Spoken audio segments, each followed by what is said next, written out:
Welcome to Bonnyrigg TV here at New Dundas Park for the first game of Bonnyrigg's competitive season, where they welcome Premiership Dundee to New Dundas Park. Today's lineups are as follows: for Bonnyrigg, Mikey Andrews, Angus Mailer, Neil Martinute, Kerr Young, Scott Mercer, Sean Murphy, Calum Higginbottom, Bradley Barrett, Owen Wardell, Aaron Arnott and Kieran Somerville. Dundee failed to qualify from the group last season. We're hoping to make a difference this season. We're underway. Lyle Cameron taking the kick-off. Here's Ingram, getting his first few touches. A confusion there. Main sends the cross in. Andrews doesn't claim. And they've cracked the crossbar. And the second time of asking. Finlay Robertson can't find the net. Two massive chances. Just 23 seconds into the game here at New Dundas Park. So close there from Finlay Robertson wearing the number 19 shirt. Arnott heads it high. That's punted forward for Tiffany to chase. Mercer staying with him. Tiffany goes past him, gives it to McKibben. That one's gone into the net. Curtis Main will be claiming. Takes a nick off of Neil Martinuk on the way through. Curtis Main hammers it in. Looked like he was on the line, but he'd had to do a lot to take that goal off of him. That is his first goal in a Dundee jersey.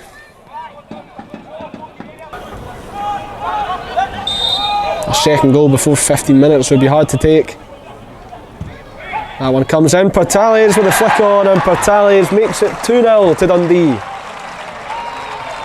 Portales saved his goals against the big teams last season, scoring against Celtic and Rangers, and he opens his scoring account for this season in the first game of the season. And the travelling fans buzzing with that one. Around 500 or 600 of them have made the trip down from Dundee. And Dundee looking for more here, and they could have more. It's Scott Tiffany bent down on goal. Unselfishly squares out for Cameron, and that is 3-0 to Dundee. Lyle Cameron taps into an empty net, and this goes from bad to worse for Bonnyrigg here.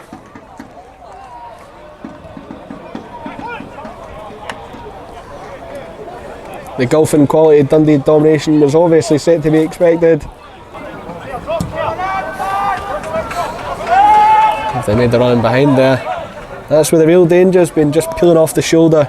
The defender long ball at the top. Cameron could be through here. Slips it to Curtis Main. After getting his first goal for Dundee, he gets his second goal for Dundee. And that's 4-0, just bang on the half-hour mark for Dundee. And those that have made the trip down are getting their money's worth. Yeah, Cameron slips it to Main. He adds his second of the game. It's going to be Arnott to send this one in. The usual Rose set piece suspects in the box. There it comes. I think it comes off the head of Astley. Down by Ingram. There's a volley from Mailer. And at the back post is Higginbottom. It's blocked. Massive calls for handballs and applause from behind the goal from Dundee for that defending. And it's hurried back to Andrews, who goes long. Wardell going for it. Portales getting to it. And that was probably the biggest chance of the game so far for Rose as they approach half time. Higginbottom, it was blocked. See there, Portales a bit clumsily hits it, and I think it might strike Ingram in the face. You see him hold his head after it. McCracken coming for it. And the referee calls an end to the first half a bit earlier than our clock. But perhaps for the better of the Rose faithful here at today's game. Dundee dominant as expected. And Rose will kick things off. Calum Higginbottom starting the second half. He came closest to scoring for Rose in the first. Was blocked by Ethan Ingram. Robertson in, headed down by Astley, away by Scarborough. Still up, gives it to Cameron. That's a brilliant cross from him. Martinuk gets a head on it, only goes out to Tiffany. Back in by McKibben with a good cross. And that will be another for Dundee. It's flicked on by Portales to Ryan Astley. at the back post, and it comes. Vitalis flicks it down, and Ashley's got in there ahead of Scarborough. All he has to do is tuck it in, and that's a 5th for Dundee. Main with the back heel.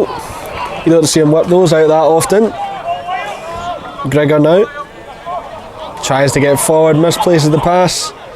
Then Mulligan wide for Main. Scorer turning provider perhaps. And on it gets the pivotal touch to take it away from Robertson. Now Cameron. Give him go with McCowan perhaps. The Nick takes it through, and 6 for Dundee. And Lyle Cameron gets on the score sheet, his 2nd of the game. And Dundee are firmly in cruise control here at New Dundas Park. That was some brilliant link-up play between McCowan and Cameron. We've seen that so often last season for Dundee. It's chested by Scarborough for Watson. Dean Watson still on the ball. Dean Watson shifts it to Osador, and smart Osador has the goal that the Rose fans have been looking for today. Smart Osador off the bench, brought on to score a goal, and he does just that. It's good play from Dean Watson on the ball though. I think that's going in. I think smart Osador might have stolen that one off him. He'll say it's just assurance that it goes over the line. Then comes a corner from Robertson. Astley's up there again. That's headed away. It's going to come to Cameron. Cameron in, Curtis Main, and there's the hat-trick for Curtis Main. And it has been coming. He's been getting chance after chance. He's been putting himself in the spaces to get those chances, and he finally gets his hat-trick on the day. After not scoring in a competitive game for Dundee in his spell so far, he adds a hat-trick today. Does eventually get it away, and the referee Dan McFarlane calls an end to proceedings here. It was one-way traffic at New Dundas Park. A Dundee demolition, 5 first-half goals in the second half, culminating a 7-1 win, including a Curtis Main hat-trick. His first 3 goals in a Dundee jersey. Full time here in the Premier Sports Cup Group D. Bonnyrigg Rose 1, Dundee 7.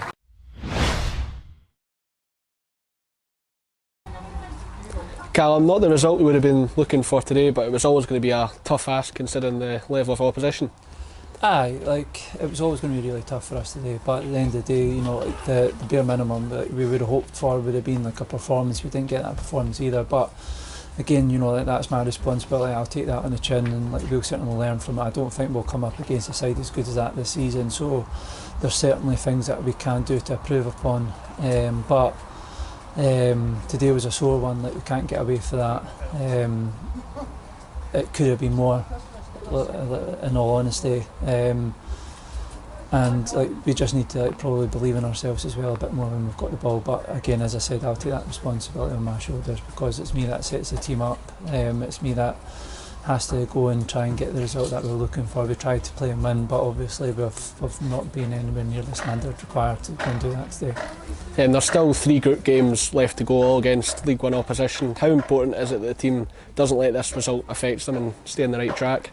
No, like I think like now it's like erased, and that's what we said to them after. It's like it's done. Like we can't do anything about it now. We can only improve upon it. It's not as if we can watch it back because we're playing on Tuesday now. So like we have to make sure that like the hurt that we felt at the end, you know, like that we have to come out on Tuesday and show like a little bit more.